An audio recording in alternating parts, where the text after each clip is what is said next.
Top of the morning, Dan and Amy. The move to recall Gavin Newsom that is afoot in California, not the only recall effort happening in a blue state. We got one here in Illinois.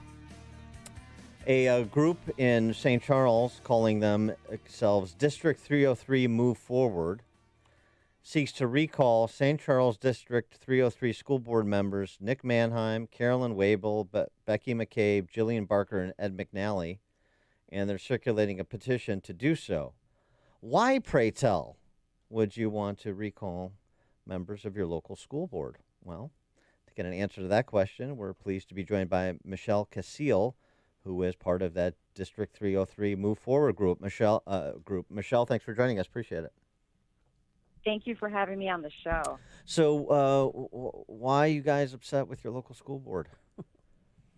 Well, there's a few reasons why. The petition was brought forward by 22 members of the D303 Move Forward group. Some of the reasons are the decline in academic performance before the pandemic, no focus on student well-being, no data-driven decisions. They do not always follow policy, lack of transparency, communication, accountability, and some conflicts of interest. So we've asked them we are recalling them and asking them to resign from their positions. Those, and I think that those are reasons that are common among many school boards. This pandemic has highlighted the lack of accountability, communication, transparency in many districts. Well, what has been their reaction to your petition? That was filed with the King County Recorder's Office. Yes, it was filed with the King County's Recorder's Office. I think it's been received in the public. There's been some mixed reviews about it, mixed feelings about it. But all in all, we are collecting signatures right now. So a lot of people have been coming forward and talking to us about their experience with the school board, with the district. A lot of them are people who have been in the district for many years, and they've been saying, yeah, we've been seeing this. We've been seeing this. So, and they support us. So we have gotten a lot of support. Sometimes that's silent support. I think it's just the times that we live in, but well, this is so this is so interesting because suburban school districts, particularly in more well-to-do communities like St. Charles, often get a pass because of their reputation. Oh, this is a well-heeled community. This is a highly educated community. We're very proud of our school district. They're very possessive of the school district too. Nobody criticized the school district. This is our school. This is where my kids go to school. This is you're going to negatively impact my home value if you criticize anybody here. You can't do that. And so to actually look at what the school is producing is an act of revolution in this state. It's remarkable. So what is St. Charles producing? What has happened to St. Charles specifically? Because whatever's happened to St. Charles, and I don't know it as well, I can tell you it's happened in terms of declining work product, declining student performance, declining student preparedness. It's happening in Naperville and Wheaton and Barrington and New Trier as well. It's just some of these other communities, Hinsdale, some of these other communities don't want to admit it. Yes, and I could cite two examples of the top reasons why, and it's academic performance. Before the pandemic, we were in decline, and we another group that I manage, that I administer, is Citizens for D303 Accountability, and we talk a lot about academic performance. One example is for the last 3 years before COVID, D303 high school composite SAT scores were below 1,100. D303 ranked 6th among 8 comparables. And Dan, you just mentioned the comparables. Those are our comparables. Outside of New Trier, those other ones, Naperville, Indian Prairie, Barrington, those are our comparables. About 5 out of 10 elementary schools fell below district average academic performance at the 5th grade exit year level before the pandemic. So we need board members who will address the academic decline. And I got a solution. I got a solution for you. You don't need to recall school board members. Stop testing. Stop measuring. That's the new protocol. Just Right. ignore any Yeah. efforts Yeah. to measure, and then you don't have a problem. I can tell you that every time we post on Citizens for D303 Accountability, every time we post academic results, they're like, "Oh, well, these are state tests, and just stop. We're testing too much." And Right. I'm not sure if that's the solution, because we just got our DF report yesterday, finally, because they did not want to give it to us, and it was not good. So, we're not doing as well as we could be. And Dan, you made a great point. We're known as a premier school district. That's what we are known as. And people move here for our school districts. But in the last, I've been here for about 11 years. In the last 5, it's been a sharp decline. And I think that's leadership. That's has to do with leadership and the decisions that they make. All right, Michelle, but then how has the pandemic made it worse, and how have they handled the pandemic? Are they looking at the science and the data? No, they're not looking at the science and the data. I mean, we're like every other district. I mean, we're not completely remote, but we are hybrid, and we only have 2.5 days. Our high schoolers can't eat lunch. Our middle school, our high schools can't eat lunch in school, and our middle school goes every other day. And and that day that they're home is synchronous. So our instruction time is cut. It's cut drastically this year. So they're hoping to cover 75% of the curriculum. So we lost curriculum last year and instruction time last year, and now we're just going to meet 75%. It's not good enough. So we're not unique in that, but it doesn't help when pre-COVID you're in decline. So please tell me, though, that the 25% of the curriculum that won't be covered is not Black Lives Matter Week curriculum. But please tell me that was salvaged. Has that been salvaged? I'm sure it has. Yes, we've gotten a lot of screenshots of some interesting curriculum. I mean that's actually a serious point too. So rather than preparedness in the traditional disciplines, reading, writing, arithmetic, so to speak, St. Charles, these again well-to-do communities with schools run by Champagne socialists, they're buying in.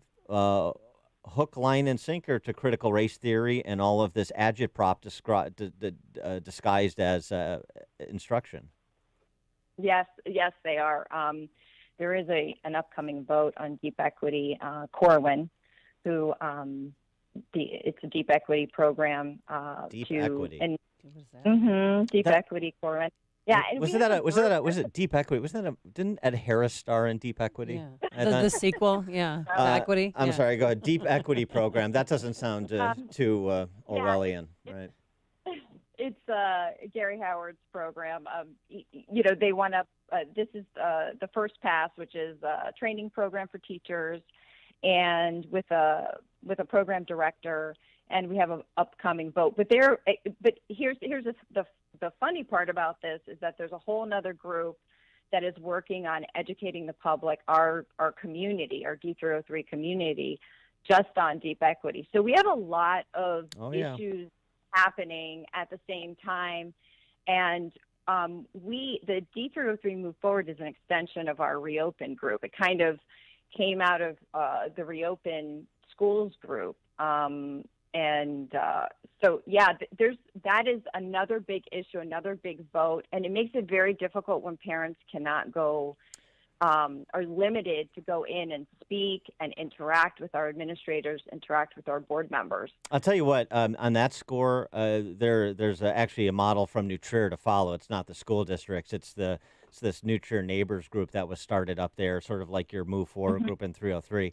And when they wanted to do I Hate White People Instruction Day at New Trier High School, they said, that's fine. You can bring in the people who want to call every person who's white an oppressor just because they're white, and every person who's a minority a victim just because they're a minority. You can do that if you want, but you have to expand the presenters to include respected civil rights leaders and black academics who don't hold that position. The Bob Woodsons and the Walter Williamses, God rest his soul, and the Thomas Sowells of the world, Jason Riley, John McWhorter. I could go on and on because we've had them all on this program. And now we've got another one, Mark Robinson, who's the newly elected lieutenant governor in North Carolina, first black lieutenant governor of North Carolina. He is railing against the critical race theory instruction in North Carolina schools, talking about how that all this critical race theory that's being taught at the second grade level there's no reason why we should be trying to teach second graders about the complex issues of race. Those children have enough on their plate learning how to read, write, and do mathematics. So maybe you can bring Mark Robinson in. But my point is to say, rather than trying to play their game of saying, I'm against the Black Lives Matter week, and so let's fight whether or not we should have that. No, you have yours, and you present your ideas, and then let us present people that are equally credentialed and have just as much, if not more, standing to talk about race issues, to present their ideas, and let's have the students hear both sides, and let's see how that works out for the critical race theorists.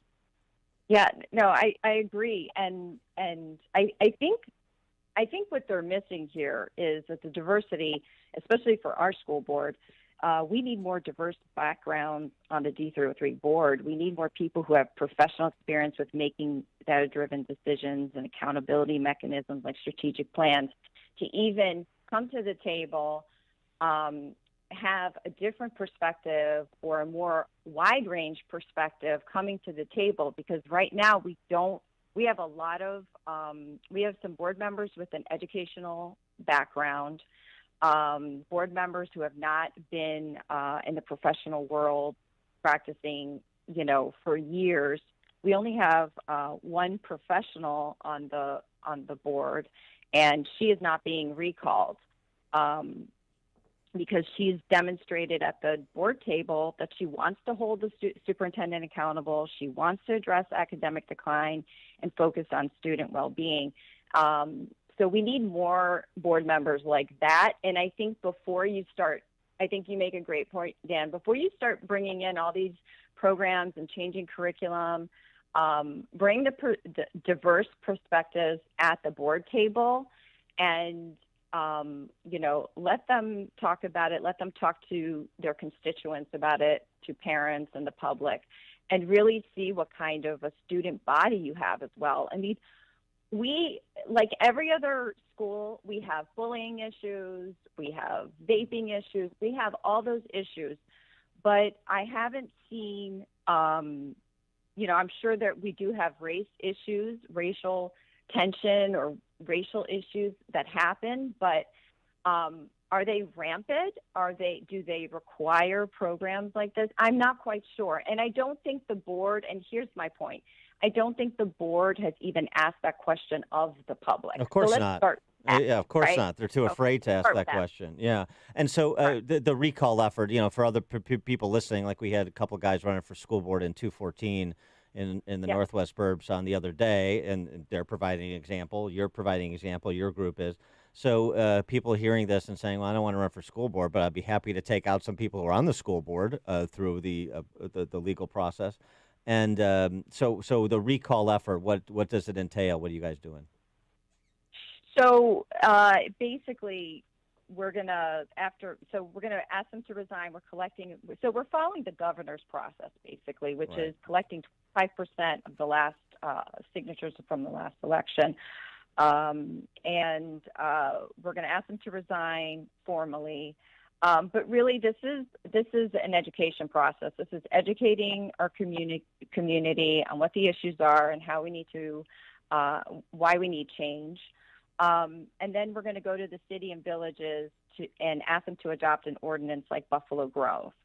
Buffalo Grove currently has a recall ordinance, and they're probably the only one that I know of in the state of Illinois.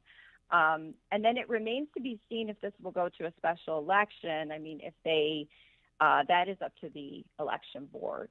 Buffalo Grove. There was a trustee recalled in Buffalo Grove. Oh, yeah. It can happen. Yeah, it's possible. Yeah, it can happen. So really, we're using this as a process to educate, because that's really my background has been, my history in this district has been to educate people on the D303 facts and let them make their decision. So educate and then take this to our city and villages and say, hey, there's really a need for a recall process. I mean, you know, I just want to say this: school board members are elected officials who take an oath of office. This is not a volunteer position, which is what our school board members have been calling it. They've been calling it a volunteer position.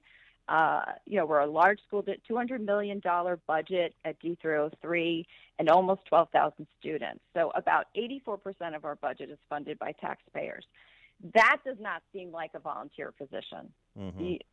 You know what I mean? Yeah, so, I mean, the point is, right, that you volunteer to run for office, you volunteer to serve, but there are fiduciary and other responsibilities attendant to the choice you made to volunteer. I mean, this like, I don't need this. I'm a volunteer. Good. Well, then stop volunteering if you don't need it. No problem. We'll find somebody else.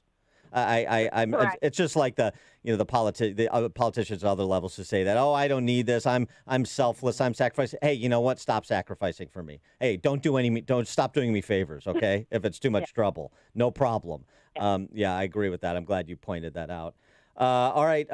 I'm sorry, but more information, if people want more information out your way or just in general to maybe replicate what you guys in St. Charles are doing? Yeah, we actually, Plainfield's D202 is doing the same thing as we are, and that's where we got a lot of advice from. We're on Facebook at D303 Move Forward. It's an action page, so anyone can view it. You know, they can ask us questions, they can reach out to us if they have any questions and they want to replicate a recall of their school board as well. And we'll be happy to help them and answer any questions. Michelle Castile, St. Charles, District 303 Move Forward Group. Michelle, thanks so much for joining us. Good luck out there. Thank you. Thank you for having me on the show today. Yeah. Thank you for all that you do. And she joined us on our turnkey.pro answer line. Connect with Dan and Amy on the AM 560 The Answer mobile app. Just text the word app to 64636 to download the app today. This can be your year for reclaiming your smile. Eat, speak, and smile with confidence. If you've been considering traditional dental implants to replace missing teeth or to stabilize loose, uncomfortable dentures, Proto Mini Dental Implants can help. In addition to traditional implant techniques, Proto Mini Dental Implants offers many alternative custom solutions that are quicker, more comfortable, and less expensive. Even if you've been told you can't have implants because of too little bone, you may find out getting beautiful teeth is still possible. Visit protominis.com. That's PROTO minis.com to learn more and schedule a consultation. New secure teeth in your mouth that look, feel, and function just like natural teeth is literally a click or a phone call away. Learn about all the advantages of mini implants by visiting protominis.com, PROTO minis.com, or call 708-581-8181. That's 708-581-8181 for the friendly dental implants. protominis.com. What do you think is going to happen to our tax rates over the next few years? We all know the answer to that. Congress is going to have to pay for all the stimulus spending, trillions of dollars worth. So what could that mean for you? Higher taxes. Now is the time to protect 401k, IRA, and other investment accounts from future tax hikes. Tom Fortino and the team at the Alpha Wealth Group can help you do that. Tom can show you how forward tax planning can potentially save you money. How can someone give you investment advice without actually understanding the tax implications on that advice? If you're serious about retirement and have saved $250,000 or more, call Tom Fortino now at 630-934-1855 and get started today. Don't let tax hikes catch you off guard. Call 630-934-1855 and online at alphawealthgroup.com. Advisory services through Retirement Wealth Advisors, LLC, an SEC-registered investment advisor. Insurance and annuities offered through Alpha Wealth Group, licensed in Illinois. Steve Cortez here. Small business owners and those of you who make marketing decisions for businesses, listen up. 2021 is here. How's your marketing plan? 2021 will be a comeback year for so many small businesses, but you'll bounce back faster if you're getting your marketing message to the right audience. That's why you need to become a Food for the Poor business benefactor. We run this campaign in November and December, but we always have a few slots that open up in January. So don't wait to take advantage of them. Here's how it works. You make a $2,500 tax-deductible donation to Food for the Poor to help them as they provide food for children in Latin America and the Caribbean. All that money goes to Food for the Poor. Then, AM 560 gives you 40 60-second commercials to air right here on this station, Monday through Friday, between 5 a.m. and 8 p.m. Absolutely free. That's the best marketing deal in all of Chicago radio. To become a business benefactor, call Anjanette at 847-472-8951. That's 847-472-8951. Or go online,